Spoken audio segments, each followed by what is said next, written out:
আসসালামু আলাইকুম। আমি পটুয়াখালী জেলার কলাপাড়া অথবা খেপুপাড়ার নদীর বন্দর থেকে আপনাদেরকে স্বাগত জানাচ্ছি শফিক্স ওয়ার্ল্ডের পক্ষ হতে। আমি এখন দাঁড়িয়ে আছি এই নদী পরে আমার পিছনে দেখতে পাচ্ছেন ব্রিজ, যে ব্রিজটি চলে গেছে মানে কুয়াকাটার সংযোগ হিসাবে। তারপর আমার এই পিছনে যে নদী দেখতে পাচ্ছেন, এই নদী দিয়ে ঢাকা থেকে লঞ্চগুলা খেপুপাড়া বা কলাপাড়া আসে এবং এটা চলে গেছে আপনার বঙ্গোপসাগরে যায় এই নদীটি মিলিত হয়েছে এবং এই নদীর এখন বেশ শান্ত, কোনো জোয়ার নেই, কিছু নেই এবং কোনো ঢেউ নেই, শান্ত স্নিগ্ধ মনে হচ্ছে।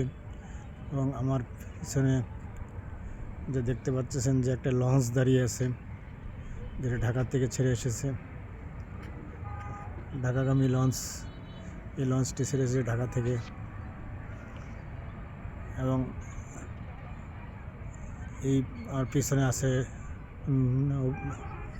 নৌ পুলিশ, পানি উন্নয়ন বোর্ডের তাদের যে স্পিড বোটগুলো, এইগুলো এখানে আছে। তারা বিভিন্ন কাজে তাদের এগুলো ব্যবহার করে থাকে।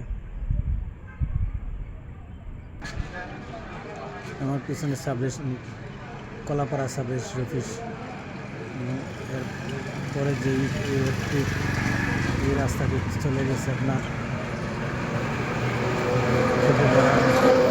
বন্ধ হয়ে অনেক দূর পর্যন্ত।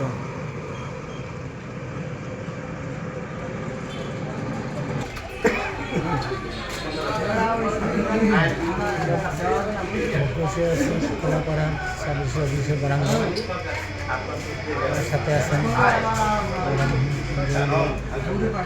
এখানে এসেছেন। আমি মূলত ওনার সাথে এখানে এসেছি। দেখতে পাচ্ছেন লোকজনের ভিড়। এখানকার সাব রেজিস্ট্রি অফিসে এরকম ভিড় থাকে, সংরক্ষিত হয়, এটা তার কোনো ব্যতিক্রম নয়।